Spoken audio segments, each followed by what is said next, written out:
लीजिए पापा आपकी कॉफी। लाओ लाओ लाओ। बिल्कुल वैसी जैसे आपको पसंद है। गरम है आराम से।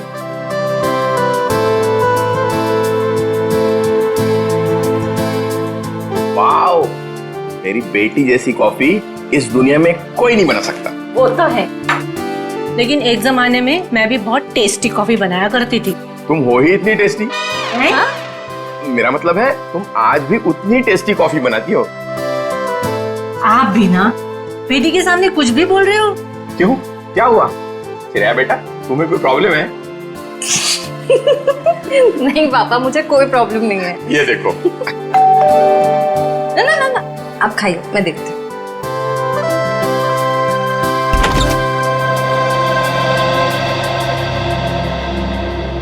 सिद्धार्थ, क्या हुआ, चौक गई मुझे देखकर? सिद्धार्थ बेटा आओ, अंदर आओ। बैठो, मैं तुम्हारे लिए अरे कॉफी। नहीं श्रेया, मैं थोड़ा जल्दी में हूँ। मैं ये एंगेजमेंट कार्ड दिखाने आया था।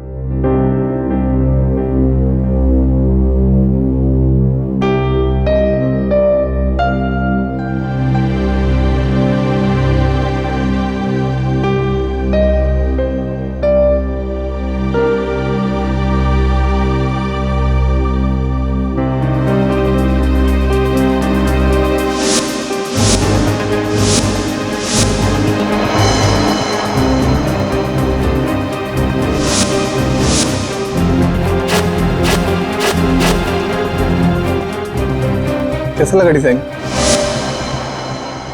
कार्ड पसंद नहीं आया? कोई बात नहीं, दूसरा बनवा लेंगे। नहीं, कार्ड अच्छा है।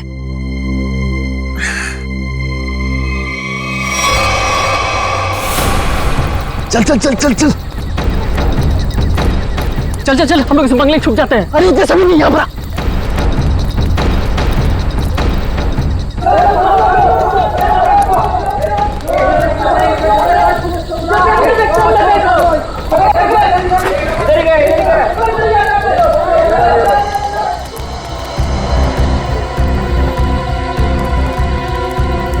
चल चल निकलते हैं यहाँ से।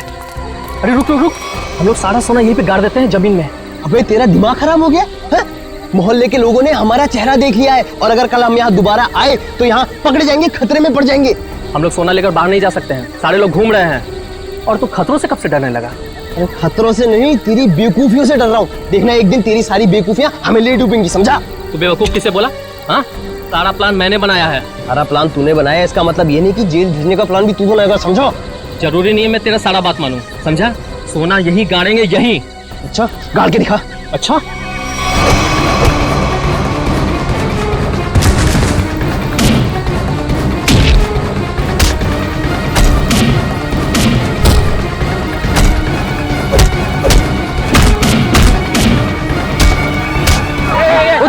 उधर से आवाज आई।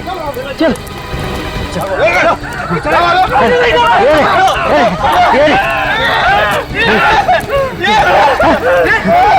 अरे ये तो कंकाल है।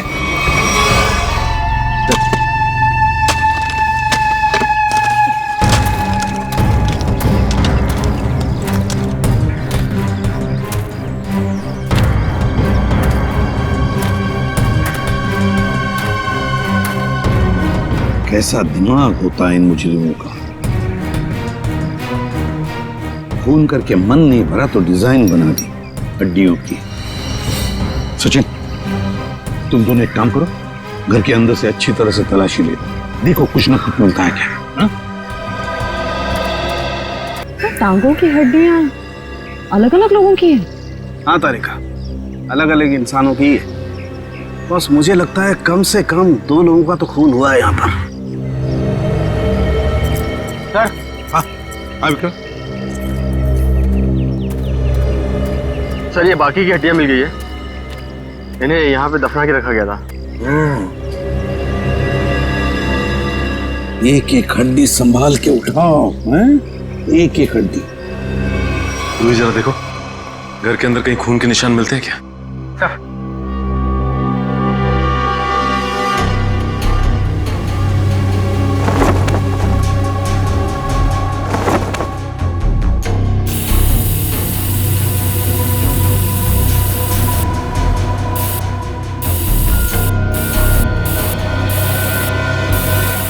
जी सर, गांव वालों का कहना है कि 1984 में इस घर के मालिक अपने पूरे परिवार के साथ ऑस्ट्रेलिया चले गए थे छुट्टी मनाने के लिए। कुछ दिनों बाद उनकी मौत की खबर आई वहां से। पूरी फैमिली समुंदर में डूब गई। अच्छा एक बात बताइए, ये इनकी मौत के बाद कोई घर का ख्याल वाल रखने नहीं आया था? नहीं सर, दोस्तों और रिश्तेदारों को लगता था कि इस घर में कुछ आत्माएं हैं। अच्छा, आप लोगों ने यहाँ पे आत्मा देखी है क्या? जी सर, कुछ परछाइयाँ दिखती रहती हैं अक्सर। हाँ, और कुछ ऐसी भयानक सी आवाजें भी आती है सर। हाँ? कैसी कैसी भयानक सी आवाजें? सर, कभी किसी के चीखने की आवाज, कभी किसी के रोने की आवाज आती है।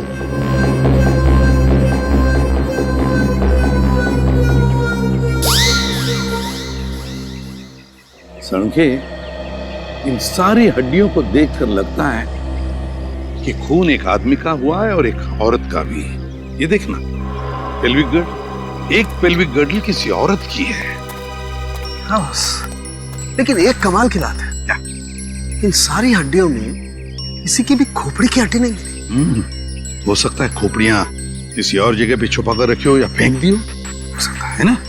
मयूर, विक्रम, काम करो, बंगले के आसपास का एरिया अच्छी तरह से छानो और ढूंढो, देखो, कुछ न कुछ तो जरूर मिलेगा। एक एक कोना भी मत छोड़ो। जाओ। Yes sir.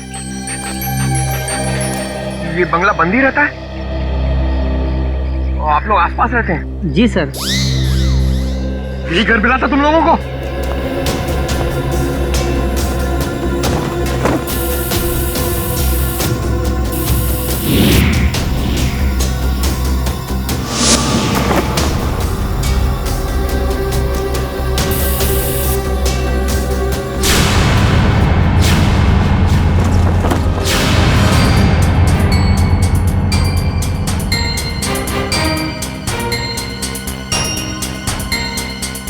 सूखा हुआ खून। सर, ये टेप रिकॉर्डर और ये प्रोजेक्टर मिला है। टेप रिकॉर्डर और प्रोजेक्टर, और ये सूखा हुआ खून। इसका मतलब कोई ना कोई बहुत गहरा राज छिपा है इस बंगले के अंदर। सर, हाँ सर, खोपड़ी तो कोई नहीं मिली, मगर ये कार की चाबी मिली। कार की चाबी है ना, बड़ी अजीब बात। कार की चाबी है पर यहाँ पर कोई गाड़ी नहीं। एक आदमी एक औरत की हड्डियां हैं पर उनकी खोपड़ियां नहीं। फिर है क्या ये सारा चक्कर? और फिर किसने किया है ये? हड्डियों से रायमा लिखा है सर। रायमा लगता है किसी लड़की का नाम है ये। सर, कहीं उसी लड़की का नाम तो नहीं जिसका हमें कंकाल मिला है? हो सकता है। सर, अगर वो दो चोर लुटेरे वहाँ बंगले में छुपने के लिए नहीं जाते तो हमें कहीं पता ही नहीं चलता कि वहाँ दो मुर्दे गड़े हुए हैं। और ये भी पता नहीं चलता कि वहाँ पे एक आत्मा है। न जाने कितने साल पहले ये जुर्म हुआ है। और ताज्जुब की बात यह है सर कि खूनी ने लाशों को गाड़ा नहीं, ये नाम लिखा रायमा। यहाँ पर से हमें कुछ चीजें भी मिली है ना, वो टेप रिकॉर्डर, प्रोजेक्टर और कपड़े। इन तीनों चीजों से हमें खूनी के बारे में बहुत कुछ पता चल सकता है। ज्यादा देर खुला नहीं घूमेगा ये खूनी। सर, हमने उन सब चीजों को रिपेयर के लिए भेज दिया है। बहुत जल्द पता चल जाएगा कि हमारा शक सही था या गलत। और वो गाड़ी की चाबी जो हमें मिली थी, कीजो कार की चाबी। कीजो, अच्छा, तो फिर कीजो कार कंपनी से हमें पता चल सकता है। क्या आप हमें बता सकते हैं ये चाबी किस गाड़ी की है और ये गाड़ी आपसे खरीदी किसने? बिल्कुल बता सकते हैं। सबके इग्निशन पॉइंट में डालकर देखेंगे, फौरन पता चल जाएगा। आइए सर। एक मिनट, उससे पहले आप ग्लव्स पहन लीजिए। Thank you.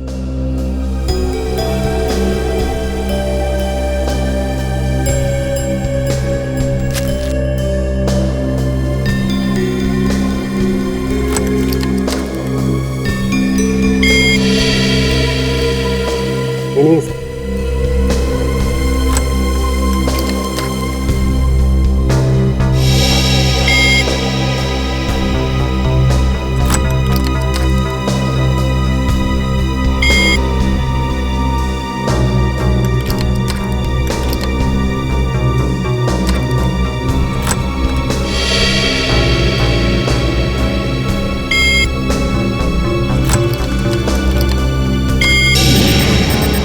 ये देखिए सर, मैच कर गई। सर ये 2009 की कीजो एफएक्स मॉडल है और हमने इसे बनवाना बंद कर दिया है। कीजो एफएक्स 2009 मॉडल। आपके किसी कस्टमर ने कोई रिक्वेस्ट की थी ऐसी चाबी की डुप्लीकेट चाबी बनवाने की? ये पता करने में तो बहुत वक्त लग जाएगा। तो ठीक है, आप पता कीजिए। तब तक हम ये पता करते हैं कि 2009 के कीजो एफएक्स मॉडल की कितनी गाड़ियां चोरी हुई थी। मिलिंद जी। जी सर। कुछ हो रहा है कि नहीं? सर मैं कोशिश तो कर रहा हूँ सर।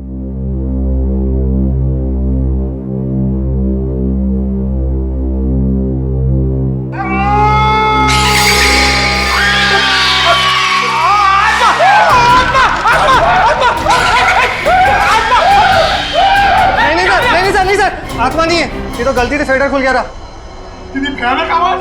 हाँ, ये वही रिकॉर्डर है जो आप लोग लेके आए थे, उसी में से आवाज आ रही थी ये।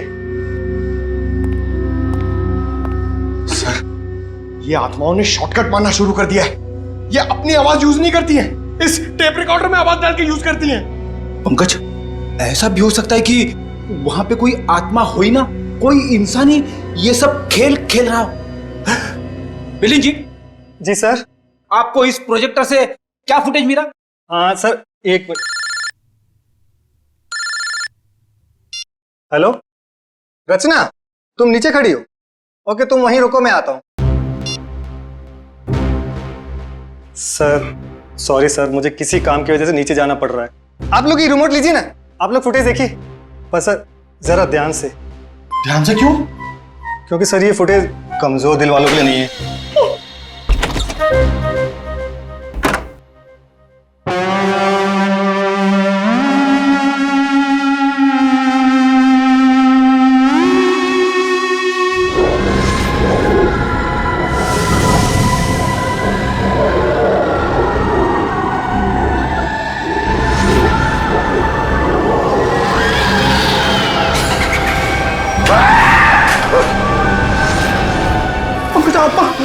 पंकज, बंगला नंबर 13 की आत्मा यहाँ आ गई।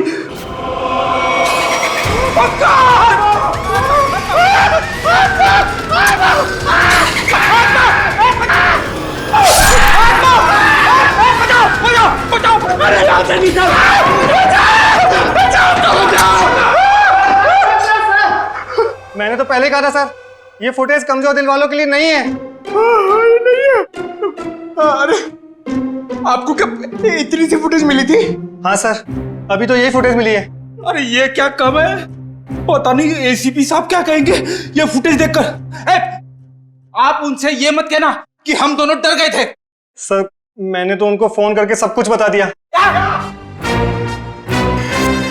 हमारा अंदाजा सही निकला। ये खूनी इस प्रोजेक्टर के जरिए किसी को डरा रहा था, आत्मा बनकर। सर हो सकता है कि इस फुटेज का उन मुर्दों के साथ कोई लेना देना ही ना हो।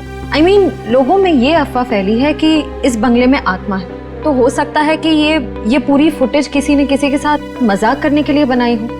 नहीं श्रेया, नहीं, इन दोनों चीजों का जरूर एक दूसरे से कोई ना कोई संबंध है।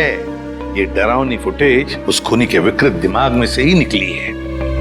हाँ सर, किसी को डराने या मजाक करने के लिए कोई इतनी मेहनत नहीं करेगा।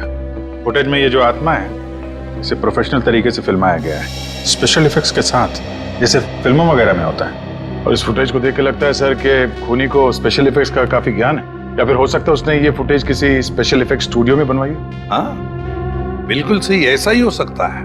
तो शहर में जितने भी स्पेशल इफेक्ट्स के स्टूडियोज हैं, सब में जाकर के पता लगाना पड़ेगा। आइए सर, ये बलविंदर है, वो गाड़ी की चाबी इन्हीं की थी। क्या बात है सर, मुझे यहाँ क्यों बुलाया गया है? हमें आपकी गाड़ी की चाबी मिली है। कहाँ से सर? उन्नति नगर, बंगला नंबर 13। ये एड्रेस कुछ जाना पहचाना लग रहा? नहीं सर। नहीं? रायमा नाम सुना है पहले कभी? बिल्कुल नहीं सर। मगर सर इसका मेरी गाड़ी से क्या लेना देना है? आपकी गाड़ी है कहाँ? सर वो तो कई सालों से गायब ही है। कब से? 5 जुलाई 2011। दरअसल मेरा टैक्सी का बिजनेस है। मेरी कंपनी का नाम है बलविंदर एंड कंपनी। मेरा ड्राइवर प्रीत उस दिन गाड़ी लेकर न जाने कहाँ गायब हो गया। तब से लेकर आज तक मेरी गाड़ी का कोई अता पता ही नहीं है सर। और उस ड्राइवर का? अस्पताल से फोन आया था कि उसे वहां भर्ती किया गया है। मैं उसे वहां देखने गया था। उसकी हालत बहुत खराब थी सर। आग लगने की वजह से उसका थोड़ा शरीर जल गया था। रहता कहाँ ये तुम्हारा ड्राइवर? सर आजकल वो मानसिक चिकित्सालय में है। सर वो बहुत गहरे सदमे में है। मानसिक चिकित्सालय? कौन से हॉस्पिटल में है वो? सर पूना से 50 किलोमीटर आगे एक स्टेट मेडिकल सेंटर है, वहीं पर है वो। State medical centre? हाँ तारिका जी, कुछ बात बनी? सर चेक कर रहे हैं ना, कुछ ना कुछ तो पता चल ही जाएगा। भाई साहब, मैं दिखाई नहीं दिया आपको? दिखाई? अरे सर आप तो सपने में भी दिखाई देते हैं। हाँ सर, आज सुबह ही सपना देख रहा था। जैसे ही मैं फॉरेंसिक लैब में आता हूँ, आप इस केस के बारे में कुछ ऐसी बातें बताते हैं कि शाम तक खूनी पकड़ा गया। विजीत, तुमने सपना देखा? जी सर। और सपने में मुझे देखा? जी सर। तुमने सपने में तारिका जी को देखा होगा। जी सर। नहीं सॉरी सर, क्या क्या कह रहे हैं सर आप भी? तो बताइए डॉक्टर साहब, इन कंकालों ने अपनी आप बीती बताई? हाँ, थोड़ी बहुत बातें पता चली है भैया। सबसे खास बात ये कि ये कंकाल मतलब खूनी ने इनकी खाल को एसिड से जला दिया है। माय गॉड, इतनी बेरहमी से मौत हुई है इनकी। टेस्ट करने से पता चला कि ये खून नहीं है, लमाइन रेड नाम का केमिकल है ये, जिसका इस्तेमाल ज्यादातर फिल्म्स, टीवी सीरियल्स और नाटकों में किया जाता है नकली खून दिखाने के लिए। तो इसका मतलब किसी ने पूरी तैयारी कर रखी थी ये बंगला नंबर 13 में किसी को डराने की। पकड़ा जाएगा, वो खूनी भी है और वो डराने वाला भी, अगर दोनों अलग अलग है तो। डॉक्टर साहब कितना टाइम लगेगा ये पता करने के लिए कि कंकाल कितना पुराना है? थोड़ा वक्त लगेगा दया, तुम तो जानते हो कार्बन डेटिंग में थोड़ा वक्त लगता है। गुड, अब गणित शुरू हो गई है। अब पता लग जाएगा दरअसल इन लोगों की मौत कब हुई थी। सर मुझे लगता है इन दोनों को एक साथ ही मारा होगा।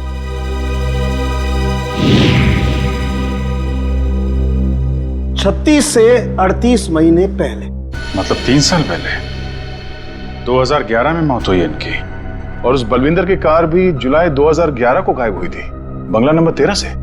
सर अब तक तो खूनी शहर छोड़ के भागा होगा, उसे ढूंढेंगे कैसे? भागने दो, कहां तक भागेगा? सीआईडी से नहीं बच सकता। Excuse me. जी? सीआईडी से। हेलो सर, मैं आप ही लोगों का इंतजार कर रहा था। अच्छा, जो फुटेज हमने भेजी थी उसके बारे में कुछ पता चला? हाँ सर, उसको चेक किया मैंने और उसके सारे स्पेशल इफेक्ट्स हमारे स्टूडियो में ही हुए थे, लगभग 3 साल पहले। गुड। उस फिल्म का नाम क्या था? सर फिल्म का नाम था आत्मा की चीख। हाँ, और सर वो फिल्म पूरी नहीं हो पाई थी। अधूरी फिल्म की फुटेज? सर वो फिल्म तो अधूरी थी ही, साथ में हमें हमारा पूरा पैसा भी नहीं मिला। कौन से बैनर की फिल्म थी ये? प्रोडक्शन हाउस का नाम क्या था? सर वो नए लोग थे और उस प्रोडक्शन हाउस का नाम था, 1 मिनट, हाँ सर उसका नाम था magic media works. Magic media works. अब तो यही लोग बताएंगे कि इस आत्मा की चीख को लोग सुन के नहीं पाए। ब्रिज की हालत में पिछले 3 सालों में बिल्कुल सुधार नहीं हुआ। उस वक्त भी किसी लड़की की आत्मा के बारे में बात करता था और आज भी करता है। सर लड़की की आत्मा? अच्छा, पिछले 3 साल में जितने भी लोग प्रीत से मिलने आए थे उनकी लिस्ट चाहिए हमें। हाँ, हैरानी की बात यही है सर, पिछले 3 सालों में इससे कोई भी मिलने नहीं आया सिवाय मिस्टर बलविंदर के, जो इनके इलाज का खर्चा उठा रहे हैं। बलविंदर? जी सर। ओके।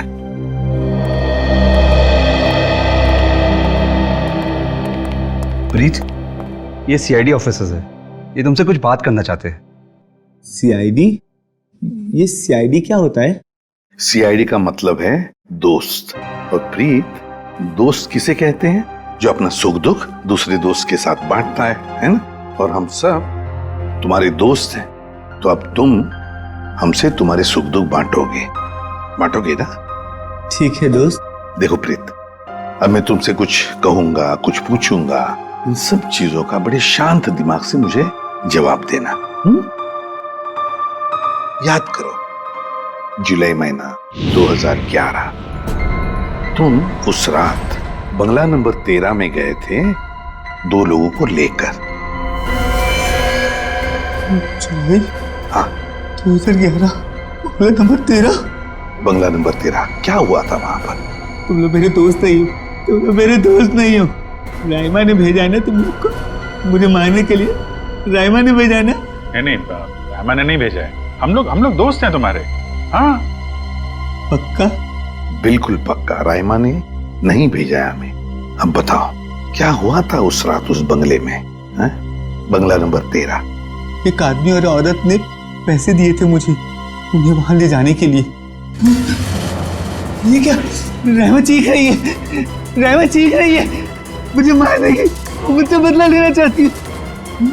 राइमा तुम्हारे पीछे है। ये बात करने की स्थिति में नहीं है अभी। आई एम सॉरी डॉक्टर साहब, दो मिनट और। सॉरी, मैं आपके केस के लिए मैं अपने पेशेंट की जान खतरे में नहीं डाल सकता। Please cooperate. ठीक है, मुझे मार देगी, मुझसे बदला लेना चाहती है। अभिजीत एक बात तो पक्की है कि उस रात प्रीत बंगला नंबर 13 में एक आदमी और एक औरत को लेकर गया था, और हमें जो कंकाल मिले हो शायद उसी आदमी और उस औरत के हो। हाँ सर, ये आत्मा वाला ड्रामा करके उनको डराया, मार डाला, फिर सर अलग कर दिया ताकि पहचान ना हो सके। सर ये प्रीत बार बार राइमा आ रही है ऐसा क्यों बोल रहा है? कहीं राइमा जिंदा तो नहीं? इस बात का तो पता लगाना ही पड़ेगा कि प्रीत की बातों में कितनी सच्चाई है और कितना भ्रम। लेकिन एक बात तो पक्की है, इस राइमा का इस केस के साथ कोई ना कोई संबंध जरूर है। इस राइमा की कुंडली निकालो। राइमा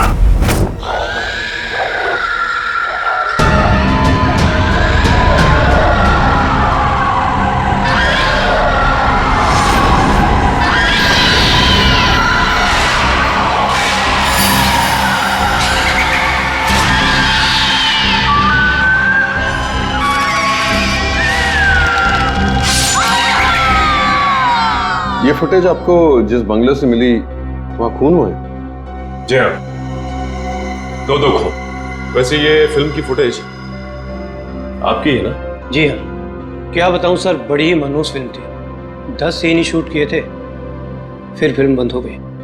और बंद होने के बाद इस फिल्म के सारे राइट्स मैजिक मीडिया बॉक्स के पास आ गए, if I am not wrong, है ना मिस्टर आलोक? अब इस तरह के फुटेज तो हमारे पास काफी पड़े रहते, अब पता नहीं ये फुटेज उसके हाथ कैसे लग गए। मतलब आप भी मानते हैं कि ये फुटेज गलत हाथों में लग गए, जिसका उसने गलत फायदा उठाया और दो खून किए? शायद कोई बाहर वाला होगा। लेकिन आपको ऐसा नहीं लगता कि कोई अंदर वाला भी हो सकता है? क्योंकि ऐसा काम करने के लिए अंदर वाले के लिए कोई आसानी ज्यादा होती है। वैसे इस फिल्म पे आप लोग क्या क्या काम कर रहे थे? सुनील राइटर था, आलोक डायरेक्टर और मृणाल कॉस्ट्यूम डिजाइनर। और आप प्रोड्यूसर, राइट? जी। आप में से कोई राइमा को जानता है? राइमा हमारे फिल्म की हीरोइन थी। सर आप कैसे जानते हैं राइमा के बारे में? आप एक काम कीजिए मिस्टर आलोक, आप अपनी फिल्म की हीरोइन राइमा को यहाँ बुला लीजिए। वो एक्चुअली कई साल पहले राइमा एक हादसे में आग में जलकर मर गई। मर गई? अच्छा, राइमा की कोई तस्वीर या फोटो? मृणाल फोटो लिया। जी सर। एक मिनट, अभी आपने कहा कि वो जल के मर गई, लेकिन कैसे? ज्यादा कुछ तो पता नहीं है, क्योंकि उसके और हमारे बीच तनाव हो गया था। और वो क्यों? वो एक्चुअली हम राइमा को अपनी फिल्म में हीरोइन लेना चाह रहे थे, पर बाद में हमने अपना इरादा बदल लिया और स्मृति को हीरोइन ले लिया और राइमा हो गई साइड एक्ट्रेस। तुम मेरी जगह ये छिपकली को हीरोइन बनाना चाहते हो? तुम्हारा दिमाग खराब हो गया है? राइमा तमीज से बात करो, मैंने तुमसे कहा ना अगली फिल्म में तुम्हें हीरोइन बनाऊंगा। इस फिल्म के किरदार के लिए तुमसे बेहतर स्मृति। अच्छा, तो ये बात पहले क्यों नहीं सोची जब मुझे फाइनल किया था? ये फिल्म इंडस्ट्री है राइमा, यहाँ किसकी किस्मत कब यू टर्न मार जाए कोई नहीं कह सकता। ये फिल्म मेरी किस्मत में थी, मुझे मिल गई। इंतजार करो, सिर्फ इंतजार। एक दिन तुम्हारी जिंदगी ऐसी दिशा में चली जाएगी जिसका अंत गहरी खाई में होगा, समझी तुम? क्या तुम मुझे धमकी दे रही हो? धमकी ही समझ लेना। राइमा रुको, राइमा। सूरज गया था राइमा को मनाने के लिए, लेकिन कोई फायदा नहीं। एक हफ्ते बाद खबर आई कि एमजे स्टूडियो में आग लगी है और राइमा की मौत हो गई। मुझे अफसोस है, अगर राइमा हमारी फिल्म की हीरोइन होती तो शायद ये दुर्घटना ना होती और आज वो जिंदा होती। आलोक जी, आप एक काम कीजिए, आप अपनी फिल्म की नई हीरोइन स्मृति उनको यहाँ बुलाइए जरा। मैंने उसे कॉल किया था, उसका फोन लगा नहीं, और आर्ट डायरेक्टर विराज का भी वो फोन डेट बता रहा था। विराज और स्मृति से मिलना पड़ेगा।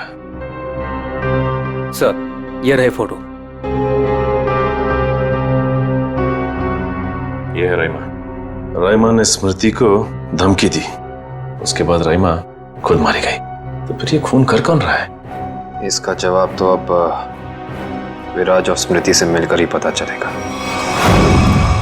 मैंने पता किया, ये विराज और स्मृति इस ब्लू रोज प्रोडक्शन हाउस में काम कर चुके हैं। गुड निकल, इससे पूछते हैं। अरे सुनिए भाई साहब जी, ये विराज शंकर है, आर्ट डायरेक्टर है, काफी टीवी में और फिल्मों में सेट लगाए हैं इन्होंने।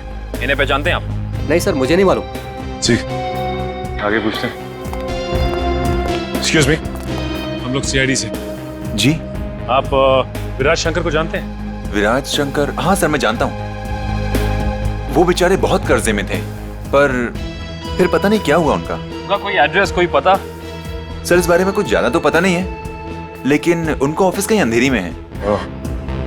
अच्छा, ये फोटो को ध्यान से देखिए। स्मृति ये फिल्मों में काम करती है, पहचानते हैं आप इन्हें? जी हाँ, इनकी बंद फिल्म के बाद इनको कोई प्रोड्यूसर फिर से रिलॉन्च करना चाहते थे, लेकिन सर ये पता नहीं क्यों बदकिस्मती से ये 2011 में अमेरिका चली गई और उसके बाद फिर लौट के आए हैं। ये स्मृति का कोई अता पता जहाँ हम उनसे मिल सकते हैं? हमें तो नहीं पता, पर उस एजेंसी पर उसका पुराना एड्रेस होगा जहाँ पर उन्होंने चमकार वॉशिंग पाउडर का विज्ञापन किया था। ठीक, थैंक यू। ज्यादा एजेंसी से स्मृति के घर का पता निकलवाते हैं।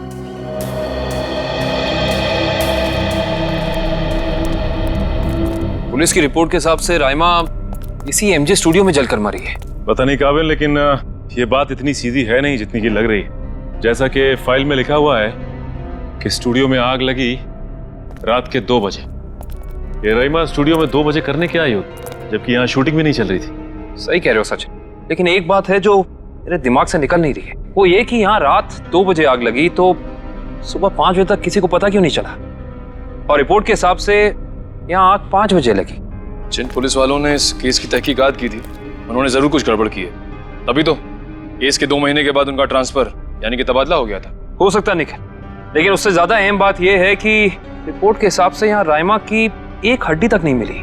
मतलब आग इतनी भयंकर थी। स्टूडियो को देख के ऐसा लगता नहीं है कि आग इतनी भयानक होगी कि चलने वाले का नामो निशान राख हो जाएगा। उससे भी अहम बात यह है कि ये स्टूडियो इस्तेमाल में नहीं था, यहाँ पे कोई शूटिंग नहीं चल रही थी। फिर राइमा यहाँ पे आई क्यों? इसका पता तो तभी चलेगा जब हम इस स्टूडियो को अच्छी तरह से छान मारेंगे। देखते हैं क्या मिलता है।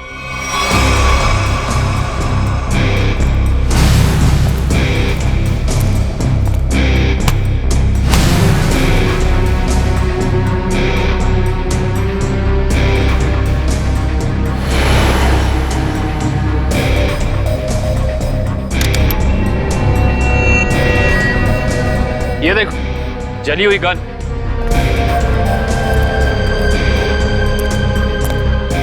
हाँ, ये तो पूरी पिघल चुकी है। पुलिस वालों ने लगता है अपना काम ठीक से किया नहीं, देखा नहीं इसे पहले। ये भी हो सकता है कि राइमा ये गन किसी को मारने के मकसद से लाई हो, या फिर हो सकता है कि कोई राइमा को मारने के लिए लाया हो। ये भी पॉसिबिलिटी है। जरूर कुछ है यहाँ, देखते हैं और क्या मिलता है।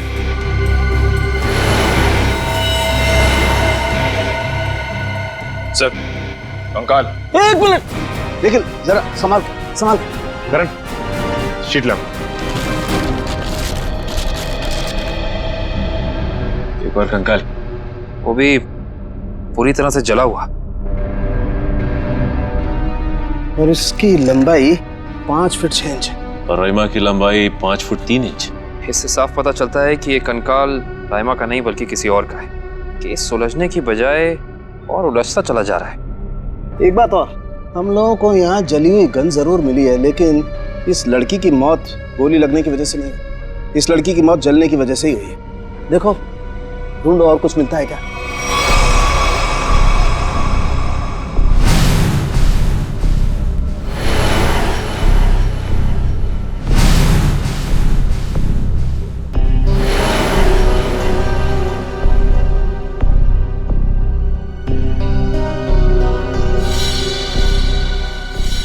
सर ये देखिए। सर बाल बाल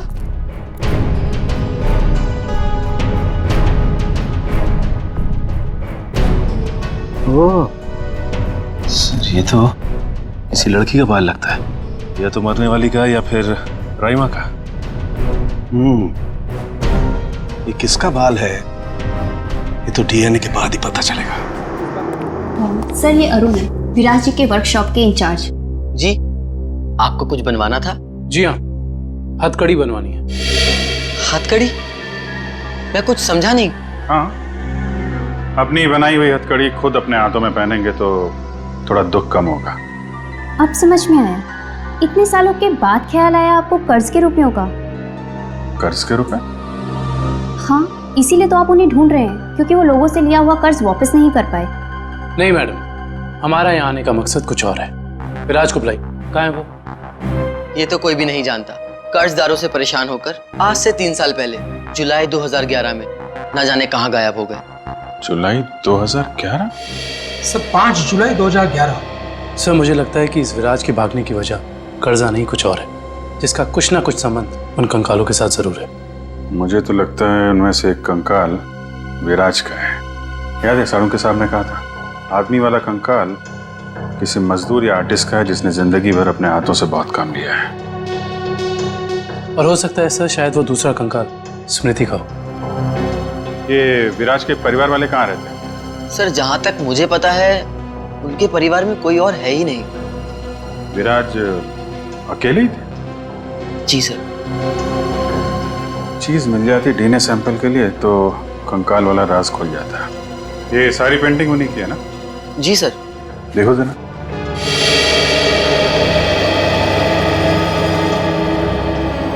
सर थंबप्रिंट ये विराज का है? जी हाँ सर, और ये थंबप्रिंट ही नहीं, ये पूरी पेंटिंग सर ने अपनी उंगलियों से बनाई है। Finger painting? इतना तो काफी है डीएनए टेस्टिंग के लिए। आप लोग? हम लोग सीआईडी से। अच्छा अच्छा, आइए आइए, आप ही ने फोन किया था ना? जी हाँ। दरअसल बात यह है कि हम स्मृति के बारे में आपसे कुछ पूछताछ करना चाहते हैं। पूछिए ना, क्या पूछना चाहते हैं आप? क्या आप बता सकती हैं कि स्मृति का आपके अलावा इस दुनिया में और कोई भी नहीं है?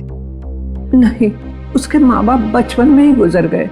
अब बची है तो ये बूढ़ी दादी, बहुत ही प्यार से पाला है मैंने तो उसे। ये स्मृति अचानक अपना फिल्मी करियर छोड़कर अमेरिका क्यों चली गई? वो कभी किसी को कुछ नहीं बताती थी, हमेशा अपना मन का करती थी। उस दिन भी उसके मैनेजर का फोन आया, कह रहा था कि मैडम किसी विज्ञापन की शूटिंग के लिए अमेरिका जा रही है। उसके मैनेजर से मैंने पूछा कि कब वापस आएगी वो, तो उसने कहा 3-4 दिनों में। लेकिन पूरे 3 साल हो गए, अब तक उसका कुछ पता नहीं, कुछ पता नहीं। कब की बात है ये, कुछ याद है आपको? कैसे भूल सकती हूँ, 5 जुलाई 2011। सर वो कंकाल भी 3 साल पुराना है सर, कहीं वो। सर कम से कम इतना तो पता कर लो, मेरी बच्ची के साथ हुआ क्या? कहीं वो इस दुनिया में है भी या नहीं? जब तक इस राज का बोझ मेरे दिल पर रहेगा, मैं इतना चैन से जी पाऊंगी, न मर पाऊंगी। देखिए, मैं आपसे वादा करता हूं कि सच क्या है इसका हम पता लगा लेंगे। प्लीज आप अपना ख्याल रखिए, ठीक है?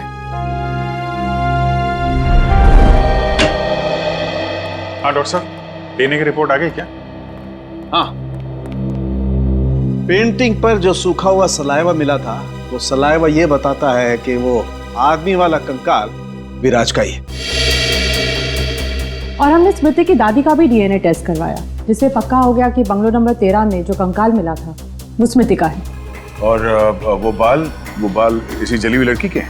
नहीं, वो बाल ना तो इस जली हुई लड़की का है, ना ही स्मृति का है। सर कहीं ये बाल रायमा का तो नहीं है? सर इस केस की सुई घूम फिर के राइमा पर आकर अटक गई। पता लगाना पड़ेगा रायमा के साथ आखिर हुआ क्या था। जैसा कि आप देख रहे हैं, सीआईडी ने एक और खूनी को पकड़कर एक बार फिर साबित कर दिया है कि उनके नाक के नीचे से कोई भी मुजरिम बच के निकल नहीं सकता। इस बार पकड़ी गई है बंगलो नंबर 13 में हुए खून की हत्यारी रायमा। एक मिनट प्लीज प्लीज। सर, क्या ये बात सच है कि आप एक बाल के जरिए रायमा तक पहुंच गए? देखिए, इस वक्त हम आपके सवालों का जवाब नहीं दे सकते। जल्दी जब हम प्रेस कॉन्फ्रेंस लेंगे तब आपको सब बता देंगे। ओके, ठीक है, चलिए हटिए, अब जाने दीजिए। चलो हटिए। रायमा जी, आपने उन मासूम लोगों को क्यों मारा? क्या वजह थी इसके पीछे? रायमा जी, रायमा जी, प्लीज पीछे हटिए, प्लीज। रायमा जी,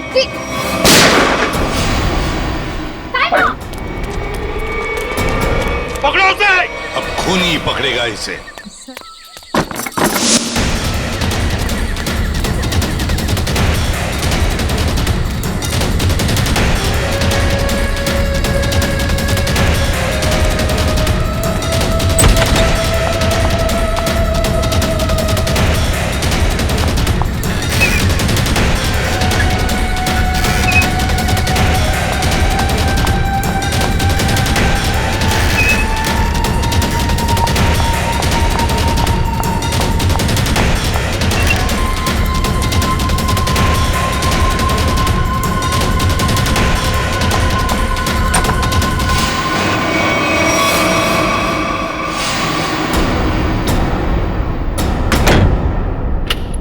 बस, बहुत हो गया, अब कुछ नहीं हो सकता। बाहर आ जाओ। ये कहानी इसी घर से शुरू हुई थी और खत्म भी इसी घर में होगी, आज ही।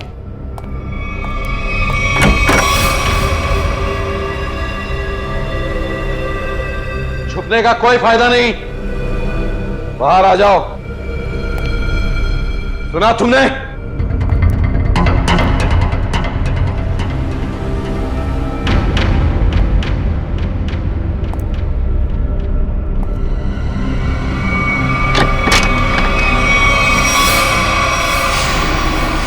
बहुत हो गया नकली रायमा बनने का नाटक। पर come on, move.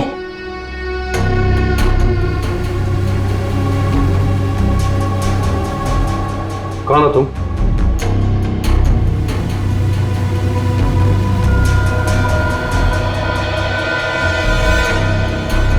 CID officer पूर्वी। सीआईडी?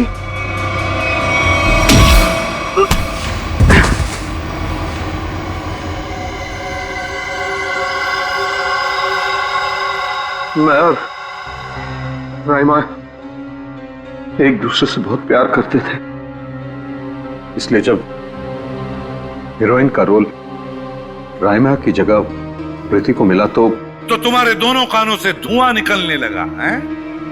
हाँ, हम स्मृति को सबक सिखाना चाहते थे, इसलिए हमने उसके अतीत के बारे में रिसर्च शुरू की।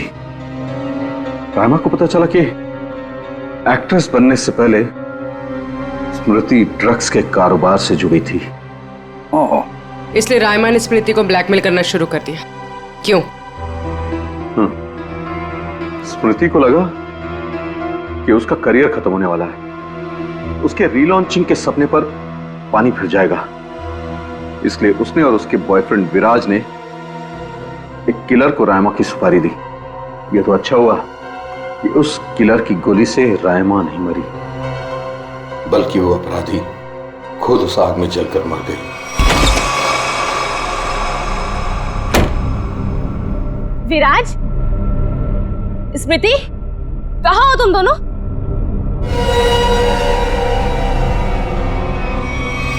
कौन हो तुम? जिया। जिया? कौन जिया? और ये दरवाजा क्यों बंद कर दिया? ताकि तुम्हें अकेले में तोहफा दे सकूं। हाँ? स्मृति और विराज को ब्लैकमेल करने का तोहफा। हाँ? और क्या कर रही हो तुम? सुना है आग से जलकर मरने में बहुत दर्द होता है। आग? छोड़ दो मुझे, प्लीज, गोली मत चलाना। मौत से बचकर कहाँ भाग रही हो? मौत से तो आज तक कोई नहीं बच पाया। छोड़ दो मुझे, प्लीज छोड़ दो मुझे, गोली मत चलाना, प्लीज छोड़ दो मुझे, छोड़ दो मुझे। कोई आखिरी ख्वाहिश? और राइमा? उसका क्या हुआ? जिंदा लाश बन गई वो। तब मैंने ठान लिया, अब मेरी जिंदगी का सिर्फ एक ही मकसद होगा, स्मृति और विराज की बर्बादी। मैंने उन्हें यकीन दिला दिया कि रायमा जिंदा है, इसलिए वो लोग यहां आए, उस ड्राइवर को लेके जिसने एमजे स्टूडियो में आग लगाई थी। और फिर तुमने उन्हें डराना शुरू कर दिया, उनके दिमाग में यह भ्रम पैदा कर दिया कि यहां पर रायमा की आत्मा अभी भी है जो उनसे बदला लेना चाहती है। हाँ, और फिर उन्हें मार डाला और उनका सिर काट के अपने साथ ले गए, ताकि अगर कभी उनकी लाश मिलती भी है तो उन्हें कोई पहचान ना सके। बेवकूफ हो तुम, बेवकूफ। अगर कानून की मदद लेते तो उन दोनों को वैसे ही सजा होती, मगर नहीं, तुमने कानून को अपने हाथों में लिया, उन दोनों को बेरहमी से मार डाला। और रायमा, उसका क्या? कभी सोचा तुमने? बेचारी की जिंदगी का फैसला तो अब कानून करेगा, लेकिन तुम्हारा फैसला तो हो ही गया, समझ लो। तुम्हें तो फांसी होगी, फांसी। Good morning. Hi. Good morning. अरे ये क्या लेके आई हो? सर, ये आप सबके लिए मिठाई है और मेरी एंगेजमेंट के इनविटेशन कार्ड्स हैं।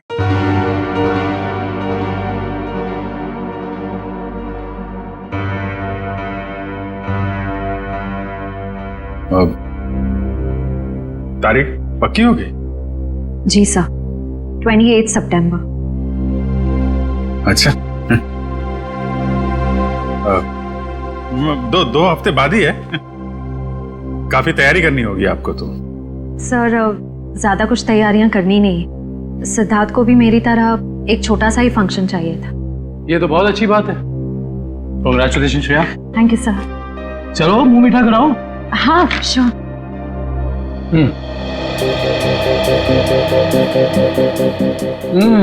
ये लड्डू बहुत अच्छे हैं।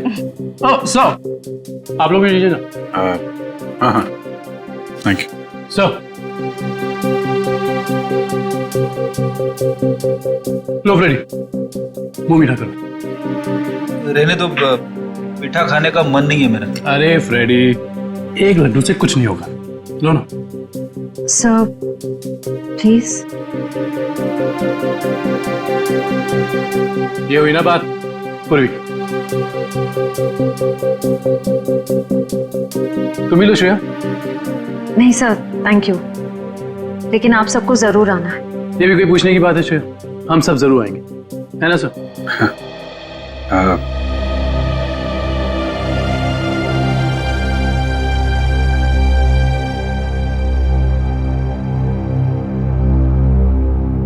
सर, आप आएंगे ना?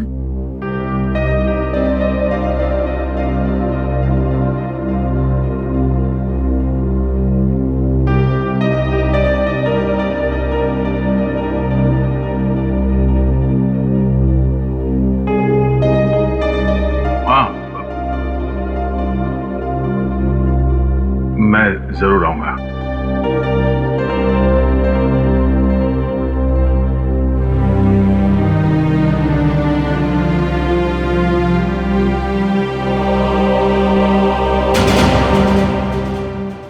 इस तरह के और भी एपिसोड देखने के लिए हमारे चैनल को सब्सक्राइब करें और बेल आइकन दबाना ना भूलें।